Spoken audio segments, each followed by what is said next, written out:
दोस्तों, अगर आप आरपीएफ कांस्टेबल का एग्जाम देने वाले हैं और आपने अगर तैयारी बिल्कुल नहीं किया है तो क्या आरपीएफ कांस्टेबल के एग्जाम में तुक्का लगाना सही होगा या फिर नहीं होगा।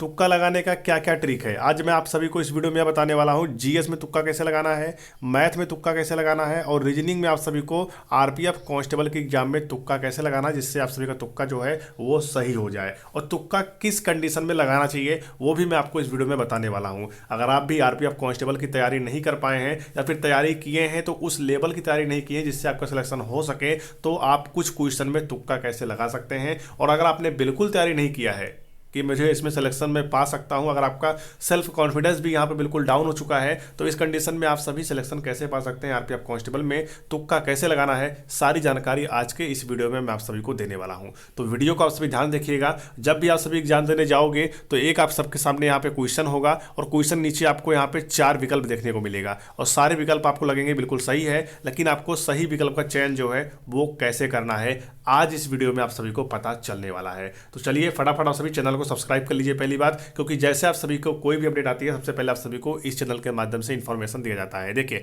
सबसे पहले हम बात करेंगे कि आप सभी के आरपीएफ में जीएस के यहाँ पे कुल 50 क्वेश्चन आते हैं 50 नंबर के। तो सबसे पहले मैं आप सभी को जीएस के बारे में बताने वाला हूँ। जीएस में आप सभी को किस प्रकार से यहाँ पे तुक्के लगाने हैं। देखिए, आपके सामने पहला क्वेश्चन जो है आप सबके सामने दिख रहा होगा। पहला क्वेश्चन क्या बोल रहा है, भारत सरकार द्वारा राष्ट्रीय प्रतीक को कब अपनाया गया था। मैं मान सकता हूं ये क्वेश्चन थोड़ा इजी है, बट आपके आरपीएफ कांस्टेबल के एग्जाम में इस प्रकार से इजी क्वेश्चन तो आपको देखने को नहीं मिलने वाले। फिलहाल देखिए यहाँ पे क्वेश्चन क्या, पहले आप इसको पढ़िए और किस प्रकार से आपको समझना है ये समझिए। भारत सरकार द्वारा राष्ट्रीय प्रतीक को कब अपनाया गया, तो यहाँ पे आपके सामने 4 ऑप्शन 15 अगस्त 1950, 26 जनवरी 1950, 23 मार्च 1950 और 2 अक्टूबर 1950। कैसे आपको पता करना है कि इसमें राइट आंसर कौन सा होगा। देखिए, सबसे पहले आपको करना क्या है, जो भी आपका क्वेश्चन है उससे आपको पहले अच्छे तरीके से पढ़ लेना है। ठीक है, पढ़ लिया। अब आपको यहाँ पे चारों विकल्प को अच्छे से देखना है, अच्छे से गहराई से पूरा दिमाग लगाकर। अगर आपको लग रहा है कि पता नहीं कौन सा सही होगा, मुझे पता ही नहीं है कौन सा सही होगा इस चारों में से, तो आपको ध्यान देना है कि आपको, क्योंकि आरपीएफ का जो एग्जाम है वो भी यहाँ पे टीसीएस ही कंडक्ट करवा रही है और एसएससी का जो एग्जाम होता है वो भी यहाँ पे टीसीएस ही कंडक्ट करवाती है। ठीक है, तो इसके अकॉर्डिंग मैं आपको बता रहा हूँ। तो देखिए, अगर आपको लग रहा है कि इन चारों में से कौन सा राइट आंसर होगा मुझे नहीं पता जीएस में, तो ध्यान दीजिएगा ए वाला और बी वाला, इन दोनों में से अगर आप एक राइट आंसर पर क्लिक कर देते हैं, चाहे ए वाला चाहे बी वाला, अगर आपको चारों में से नहीं पता है कौन सही है तो आपको ए या बी वाले में आपको यहाँ पे प्राथमिकता देना है। ठीक है, आप इन दोनों में से अगर एक पर भी क्लिक कर देते हैं, ठीक है, तो आपका 50% यहाँ पे चांसेस है कि आपका जो है बिल्कुल सही आंसर बैठना चाहिए। ठीक है, और एक बात याद रखना कि आप सभी तुक्का लगाते समय एक चीज़ का विशेष ध्यान रखिएगा कि आपको पहले यहाँ पे क्वेश्चन को काटना है। देखिए, पहले आपने क्वेश्चन को पढ़ लिया अच्छे से। ठीक है, चलिए मैं क्वेश्चन बदल देता हूँ। देखिए, पहले देखिए, यह आपका क्वेश्चन है, हैजा रोग डाट डाट के कारण होता है, किसके कारण होता है ये आपसे पूछ रहा है। तो सबसे पहले आपको करना क्या है, विषाणु। देखो, चारों ऑप्शन आपके सामने दिया रहेगा, तो आपको ऐसा लगना चाहिए कि 4 वाला विषाणु, विषाणु तो हो ही नहीं सकता, मतलब पहले आपको ऑप्शन को काटना है। ठीक है, उसके बाद कवक फफूंद, ये कैसे हो सकता है, इसको काटना है। तो इस कंडीशन में अगर आप काटते काटते जाओगे और लास्ट में जो आपका एक बचेगा वो आपका सही हो जाएगा। लेकिन अगर आप काट रहे हो और आप 2 को काट दिया लेकिन अभी भी 2 बचे हुए हैं, उसमें से राइट आंसर कौन सा होगा आपको नहीं पता है, तो इस कंडीशन में भी आपको यहाँ पे तुक्के लगा देने हैं। इसमें भी आपका चांसेस है कि 50% आपका तुक्का यहाँ पे सही बैठ जाएगा और लगभग बच्चों को सही बैठता भी है। इस कंडीशन में भी आप सभी यहाँ पे तुक्का लगा दीजिएगा। अब हम बात कर लेते हैं इस वीडियो में कि अगर आप आरपीएफ कांस्टेबल के एग्जाम को पास करना चाहते हैं तो आप हमारे टीम द्वारा यहाँ पे 4000 प्लस क्वेश्चन को निकाला गया है, मतलब अलग किया गया है, कम से कम 3 से 4 महीने मेहनत करके। अगर आप ये 4000 क्वेश्चन लेकर पढ़ते हैं तो आरपीएफ कांस्टेबल में आप सभी इतना स्कोर तो लगभग लगभग बना ही ले जाएंगे जितने में आप सभी का यहाँ पे सिलेक्शन हो जाए। ठीक है, तो ध्यान दीजिएगा, ये 4000 क्वेश्चन जो है वो चुनिंदा क्वेश्चन है। इसमें आपको जीएस, मैथ और साथ में रीजनिंग, ये सारे क्वेश्चन आप सभी को कुल 4000 क्वेश्चन की पीडीएफ में आपको देखने को मिल जाएगा और क्वेश्चन आंसर आपको दोनों दिए जाएंगे। ठीक है, अगर आप ये 4000 क्वेश्चन लेकर पढ़ना चाहते हैं तो आपको फटाफट इस नंबर पर जाकर व्हाट्सअप मैसेज करना है। क्या करना है, इस नंबर पर जाकर आप सभी को व्हाट्सअप मैसेज करना है और लिखना क्या है बता दें, आपको लिखना है आरपीएफ, ध्यान दीजिएगा आरपीएफ और पीडीएफ आपको लिख देना है। ठीक है, आरपीएफ पीडीएफ लिखिएगा और आपको टीम यहाँ पर सिर्फ 85 रुपीज़ में, सिर्फ 85 रुपये में, 85 रुपीज़, सिर्फ 85 रुपये में आप सभी को पीडीएफ देगी। ध्यान दीजिएगा, पीडीएफ देगी सिर्फ 85 रुपये में। पूरे आपको 4000 प्लस प्रश्न मिलेंगे और प्रश्न और उत्तर आपको दोनों दिए जाएंगे। ठीक है, जिसमें आपका जीएस, मैथ और रीजनिंग, मतलब आपके सिलेबस में जो जो सब्जेक्ट आते हैं वो सारे सब्जेक्ट क्वेश्चन आपको इन 4000 में ही देखने को मिल जाएगा। तो जाइए आप सभी 7985007173 पर आप सभी जाइए, व्हाट्सअप मैसेज करिए और लिखिए आरपीएफ पीडीएफ। पीडीएफ आपको प्रोवाइड किया जाएगा सिर्फ 85 रुपीज़ में। ठीक है, तो ध्यान दीजिएगा, बिल्कुल पीछे नहीं हटना है, इस बार आरपीएफ कांस्टेबल के एग्जाम को क्वालिफाई करके रहना है, क्योंकि 5 साल बाद भर्ती निकल के आई हुई है, आगे कब आएगी इसके बारे में किसी को नहीं पता है। ठीक है, अब हम बात कर लेते हैं यहाँ पे। देखिए, हैजा रोग डांट डांट के कारण होता है। अगर आपको पहले यहाँ पे क्वेश्चन को काटना है, अगर आपने काट दिया, आपके सामने अब 2 ऑप्शन है, तो आपको इसमें से एक तुक्का यहाँ पे लगा देना है। यदि आप क्वेश्चन को काट रहे हैं, आपने एक ही काट पाए हैं, बाकी 3 लग रहा है आपको, बिल्कुल यहाँ पे सही हो सकता है। तो इस कंडीशन में आपको एक काम करना है, ध्यान दीजिएगा। अगर आपको लग रहा है कि चौथा वाला मतलब जो डी वाला है वो हमारा सही नहीं है, ठीक है, ये काट दिया आपने, अब यहाँ पे ए बचा है, बी बचा है, सी बचा है, तो इस कंडीशन में ज़्यादातर आपको जो प्राथमिकता देना है वो यहाँ पे 2 को देना है, मतलब बी वाला और सी वाला, इन दोनों को आपको ज़्यादा प्राथमिकता देना है। इनमें से अगर आप एक क्लिक करते हैं तो आपका यहाँ पे सही बैठने के पूरे पूरे चांसेस रहेंगे। ठीक है, अब देखिए, आपको बता दें, तुक्का लगाने का बहुत सारा अपना अपना ट्रिक होता है, लेकिन मैं जो आपको बता रहा हूँ ये बहुत ही अलग ट्रिक है। ठीक है, अब ध्यान दीजिए, आपके सामने 4 ऑप्शन होंगे, ए, बी, सी और डी।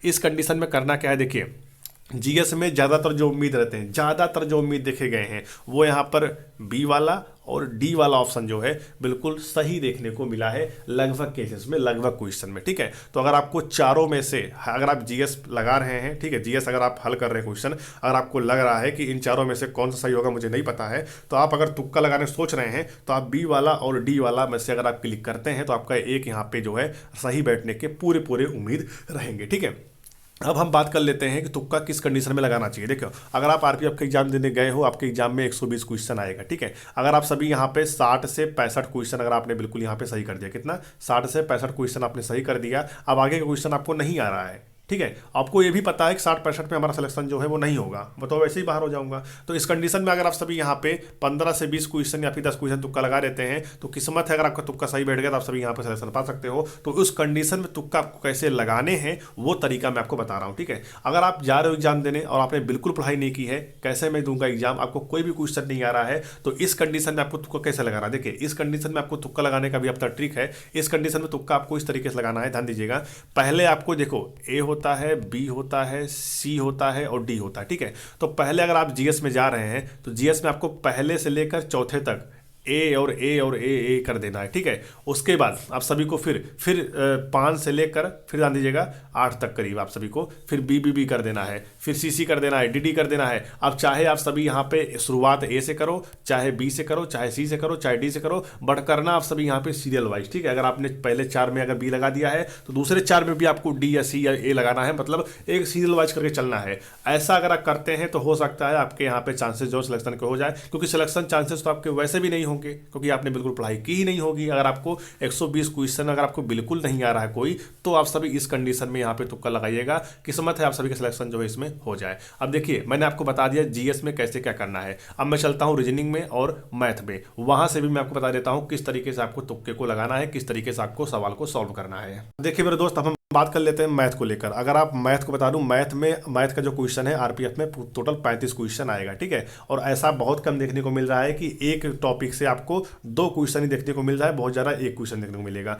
3 से 4 क्वेश्चन आप सभी को एक टॉपिक से देखने को मिल ही नहीं रहा है। ठीक है, तो इस कंडीशन में करना क्या, देखिए पहले आप सवाल को पढ़ लीजिए अच्छे से। लिखा गया है, यदि किसी वस्तु का विक्रय मूल्य उसके क्रय मूल्य से ₹20 अधिक है, ठीक है, और उसका क्रय मूल्य ₹250 है, तो लाभ प्रतिशत क्या होगा। ऐसा आपके सामने यहाँ पे एक क्वेश्चन आ गया, समझ लो। ठीक है, उसके बाद आपके सामने यहाँ पे 4 ऑप्शन दिए गए होंगे। तो मैथ में जो ज्यादातर उम्मीद रहते हैं क्वेश्चन सही होने के, ध्यान दीजिएगा, मैथ में जो ज्यादातर उम्मीद होते हैं क्वेश्चन सही होने का, वो ए वाला और बी वाला। ध्यान दीजिएगा, ज्यादातर जो उम्मीद होते हैं सही होने के वो ए या बी, दोनों में से आपका एक यहाँ पे सही बैठ सकता है। अगर आपको विश्वास नहीं है तो आप ये वह आंसर की देख लीजिए, यहाँ पर देखिए ए वाला एक वाला सही है, यहाँ पे देखिए बी वाला सही है। तो ज्यादातर जो उम्मीद होते हैं मैथ में, ज्यादातर जो लगभग सही होते हैं वो ए वाला या फिर बी वाला सही होता है। अगर आपको इन चारों में से कोई भी ऑप्शन नहीं आ रहा है कौन सा सही होगा, तो आप सभी यहाँ पे ए या बी वाले में लगा दीजिएगा, तो आपको यहाँ पे एक सही हो सकता है। ठीक है, अब यहाँ पे बात करते हैं, पहले आपको क्वेश्चन को अच्छे से पढ़ना है और इसको सॉल्व करना है। ठीक है, अगर आप आधा भी सॉल्व कर पाए हैं तो पीछे का अंक देख के आप सभी यहाँ से भी परसेंटेज में भी सही लगा सकते हो। बट अगर आपने यहाँ पे सही नहीं कर पा रहे हो, कैसे होगा क्या होगा मुझे बिल्कुल नहीं आ रहा है, मुझे सॉल्व भी नहीं करना है क्योंकि टाइम टेकिंग क्वेश्चन है,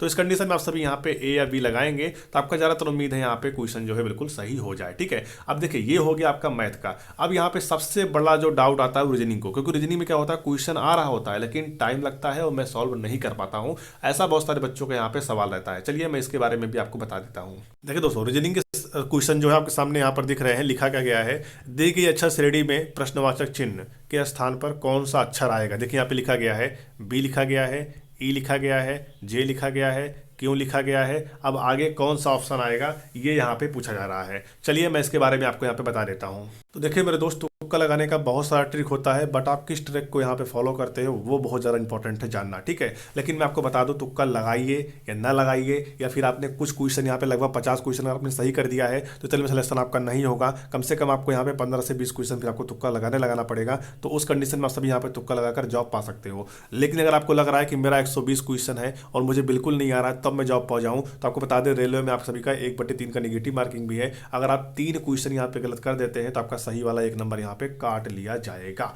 तो इस कंडीशन में बहुत सारे बच्चे क्या करते हैं, तुक्का से बचते हैं। तो इसलिए मैं भी आपको कह रहा हूँ तुक्का से जितना हो सके उतना आप बचिए। लेकिन अगर आपको 120 क्वेश्चन आपके एग्जाम में आ रहा है, आपको 120 के 20 भी नहीं आ रहा है, तो इस कंडीशन में जॉब लेना आप सबके लिए बहुत ज़्यादा मुश्किल हो जाएगा। तो इस कंडीशन में तुक्का लगाना भी काम आपका नहीं आने वाला, ठीक है। तो आपको बता दें यहाँ पर कि जिनका भी 50-60 नंबर बन रहा है, अगर वो सोच रहे इतने में हमारा नहीं होगा तो कुछ तुक्का मार देते हैं, चांसेस हो जाएंगे सिलेक्शन के, या कुछ सिलेक्शन चांसेस तो वैसे भी नहीं होंगे 50 में, तो इसलिए वो बच्चा यहाँ पे तुक्का लगा सकता है, ठीक है। लेकिन ये भी अपने ध्यान में रखिएगा नजर कि 1/3 का निगेटिव मार्किंग भी है। अगर आप 3 क्वेश्चन यहाँ पे गलत करते हैं तो आपका सही वाला 1 नंबर यहाँ पे काट लिया जाएगा। रेलवे का कोई भी एग्जाम हो 1/3 का ही निगेटिव मार्किंग उसमें रहता है, ठीक है। अब यहाँ पर देखिए ये है रीजनिंग का क्वेश्चन, आप इसको देख लीजिए। और रीजनिंग में ज़्यादातर जो उम्मीद होता है वो यहाँ पे आपका होता है सी वाला और साथ में डी वाला। ये जो सी और डी, ध्यान दीजिएगा, सी और डी जो होता है ऑप्शन, ये रीजनिंग में ज़्यादातर सही देखे गए हैं। तो आपको बता दें अगर आप सभी रीजनिंग में तुक्का लगाने की सोच रहे हैं तो तुक्का लगाइए, कोई दिक्कत नहीं। लेकिन पहले आपको रीजनिंग को सॉल्व करना है, ठीक है। रीजनिंग को आपको सॉल्व करना है। अगर आपको नहीं आ रहा है, क्योंकि रीजनिंग एक ऐसा पार्ट होता है, एक ऐसा सब्जेक्ट होता है जिसमें बच्चा अगर थोड़ा भी दिमाग लगा ले तो रीजनिंग के सारे क्वेश्चन यहाँ पे सॉल्व कर सकता है और अपना फालतू का टाइम उसमें व्यर्थ करता है जिसमें उसको नहीं आ रहा होता है। फॉर एग्जाम्पल, जैसे मान लो किसी बच्चे को मैथ नहीं आ रहा है, रीजनिंग आ रहा है, रीजनिंग में अगर टाइम दे देगा तो रीजनिंग के सारे क्वेश्चन सॉल्व कर देगा, लेकिन वो मैथ में भी जाके अपना माथा यहाँ पे पंचर करेगा। तो इस सभी चीज़ों को देखने वाले लगता है कि आपको जो क्वेश्चन पहले आ रहे हैं पहले उन्हें आप कवर करिए। उन्हें कवर करने के बाद जो आपको नहीं आ रहे हैं उसमें आप जाइए, माथा पचिए, देखिए अगर आपको उसमें हो रहा है तो आप कर दीजिए, नहीं हो रहा है तो तुक्का भी कम ही लगाइए, खास करके क्योंकि तुक्का जो है रेलवे में आप सभी को यहाँ पे खुद को भी यहाँ पे घाटा कर सकता है। इसलिए मैं आप सबके लिए यहाँ पे 4000 प्लस प्रश्नों का पीडीएफ लेकर आया हूँ, जिसे पढ़कर आप सभी यहाँ पे अच्छा स्कोर बनाकर इस बार आरपीएफ कांस्टेबल में सिलेक्शन पा सकते हैं। सिर्फ 85 रुपीज़ में आप सभी को यहाँ पे मिलने वाला है। कितने में? सिर्फ 85 रुपीज़ में आप सभी को यहाँ पे पूरे 4000 प्रश्नों का संग्रह मिलने वाला है। इसमें आपको मैथ, रीजनिंग और जीएस के इंपॉर्टेंट क्वेश्चन देखने को मिलेगा जो कि आपके एग्जाम में पूछे जाने वाले हैं। और ध्यान दीजिएगा 798500, ये 5 है आपका, ठीक है, ये 5 है।